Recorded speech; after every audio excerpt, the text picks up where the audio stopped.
Nous poursuivons notre progression vers le nord-ouest pour rejoindre les Hautes-Vallées, à la frontière entre Aragon et Navarre. Sur notre spot, devant l'ermitage, il y a un objet étrange. Est-ce une croix décapitée?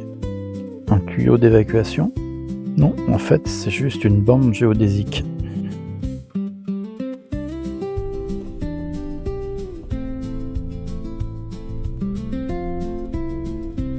Nous quittons notre spot et nous rejoignons l'autoroute. Après plusieurs jours dans les montagnes, le paysage semble désespérément plat. Dans la banlieue de Huesca, nous faisons une halte dans un magasin de sport. Nous y achetons une cabine de douche. Elle pourrait nous être utile lorsque nous sommes en pleine nature.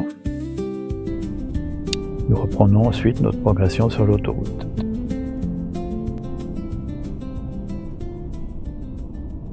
L'autoroute longe la Sierra de Guara. C'est une chaîne de montagnes superbe, mais il va y faire beaucoup trop chaud à notre goût pour randonner pendant les prochains jours.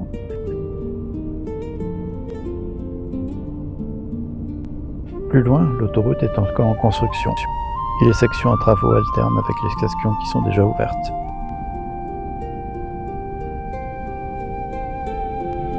Une vingtaine de kilomètres après Jaca, nous prenons une petite route qui nous mène dans la vallée de Hecho.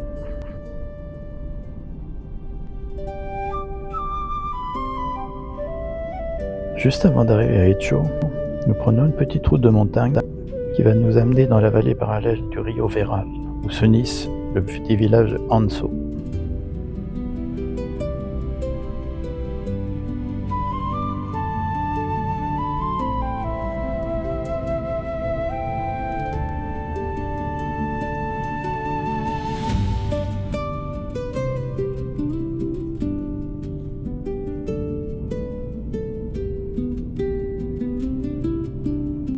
Arrivés à Anso, nous flânons dans les rues du village à la recherche d'un restaurant.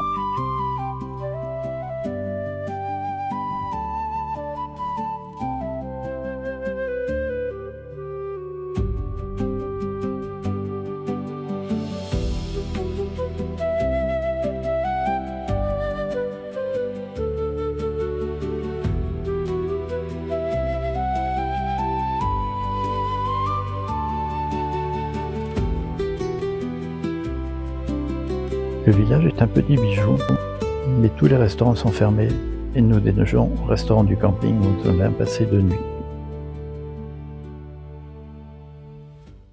Arrivé à Anso, je m'aperçois que le chargeur de mes prothèses auditives est complètement HS. Les prothèses auditives doivent être chargées toutes les 24 heures. Mon audioprothésiste de Pérol m'apprend que le chargeur n'est plus sous garantie. Le plus proche qui peut me fournir un chargeur n'est qu'à 50 km à vol d'oiseau. Il se trouve de l'autre côté de la frontière, à Oloron-Sainte-Marie. Nous allons donc rentrer en France après-demain, un peu plus vite que prévu. Après un grand nombre d'échanges téléphoniques, de messages et de recherches sur Internet, nous repartons en promenade.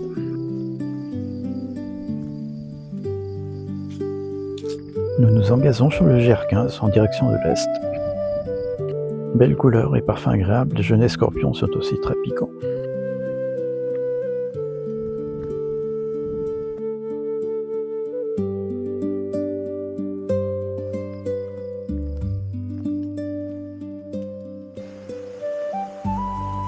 Les gentianes alternent avec les ancolies.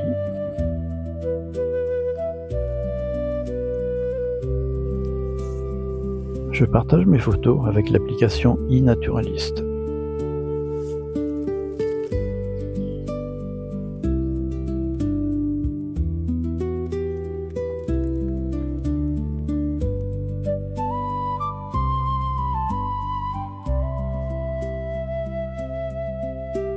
Nous voyons un grand nombre d'orchidées sauvages.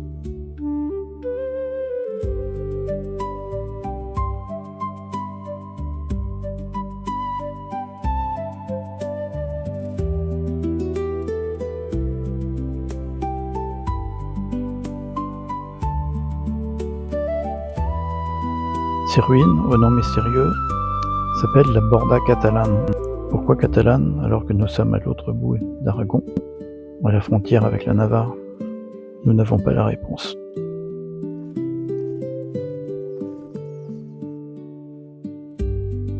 Encore une orchidée. Nous faisons demi-tour et nous revenons vers le village.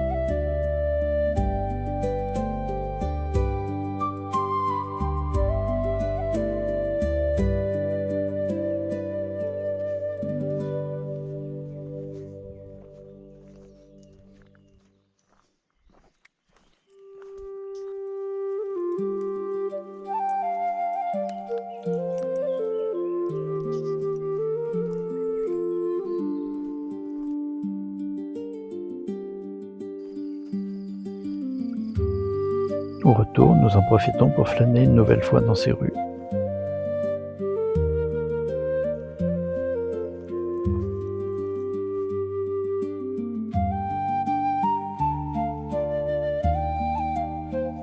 Et nous visitons l'église.